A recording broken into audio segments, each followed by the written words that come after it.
everybody, it's Steve Garfield, the first episode of SteveGarfield.tv on the Pulse Network, and thank you all for watching. It's going to be every Thursday at 2:30. My good friend Zadi Diaz is going to come and join us on SteveGarfield.tv today. Hey Zadi, how are you?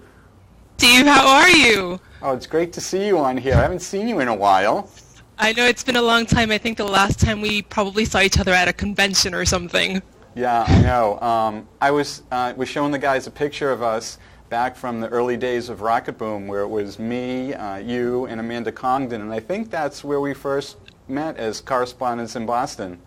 Yeah, I think so. You were in Boston. I had just moved to Los Angeles, and Rocket Boom, of course, is out of New York, and I was working as a correspondent, so were you. We were doing reports. It was really early. The videos, I think, at that time were 320 by 240, right? Oh, exactly. And, like, the little video news reports I was doing were little 320 by 240, little tiny, tiny videos. But you know what? No one really cared about quality because it was so new and exciting that people like us could report the news.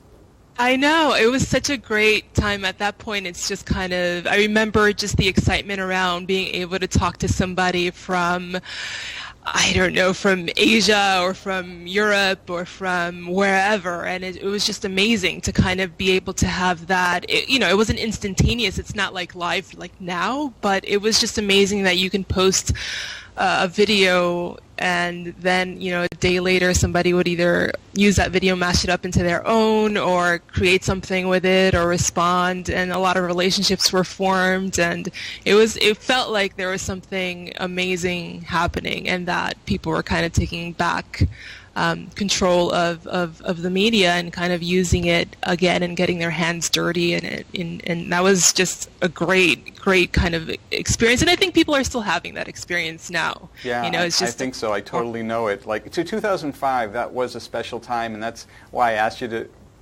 write a little forward in my book all about the early days and how I have it here. Oh, you have it there. Awesome. Very good.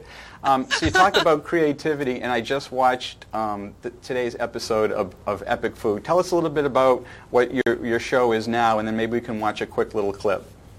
Sure. So Epic Food has evolved a lot. It started in 2006, June of 2006, and at that point when we started, it was kind of a sketch show, and right now what it's evolved to is just really about internet culture and the amazing things that people are doing online, the creativity that's happening, and that's what really what we focus on the show, just kind of highlighting the people that are doing all of that, and hopefully also collaborating with our viewers on projects as well. So that is the gist of what Epic Foo is. Awesome.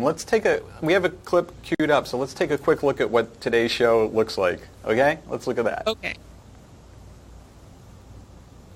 And this is Epic Food. Thanks to MyLifeScoop.com for sponsoring this episode, which is all about using the web to get your creative juices flowing. The internet, or as I like to call it, the big I. The iPad's large touchscreen is an amazing design tool, so we had to point out iFont Maker, which lets you draw your own font in minutes. Awesome stuff, Zadi. It's so the production values are so awesome. Can you give people a embeddable tip? web fonts are everywhere. You turn down the show, yeah. Zadi, tell people how it looks so good. The colors and everything are just awesome, and the production looks so great. Just a couple tips on what you're doing there. Sure. I mean, if you look at, when we first started, we were really just basically using daylight, and kind of has evolved. We had a couple. What we're using now, we're using a few lights. We have a color gel that's bouncing off the wall there, so you get that nice kind of blue popping in the background.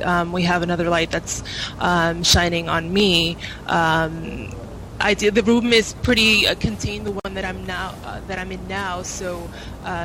We have kind of a tighter focus on me, which I think actually works better. Before we were kind of pulling out a lot, and it kind of lost that intimacy.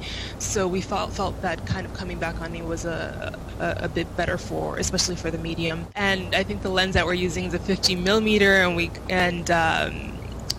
we're editing. I'm editing on Final Cut Pro. And, I think a lot of it has to do with editing and kind of going in and having a lot of the little elements that kind of make it seem like a fuller show. So a lot of the transitions or just kind of the tighter editing or the color correction and just paying attention to those things.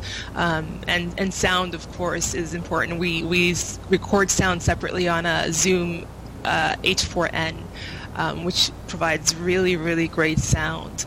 And then I just kind of put all of that stuff on in Final Cut Pro. This is really, really great info, and people can find you at ZadiDiaz.com?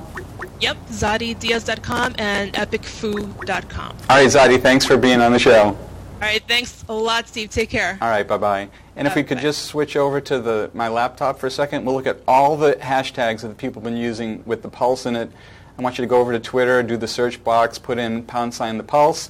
This is Steve Garfield for stevegarfield.tv on the Pulse Network. Tune in next Thursday at 2:30. Thanks a lot for watching.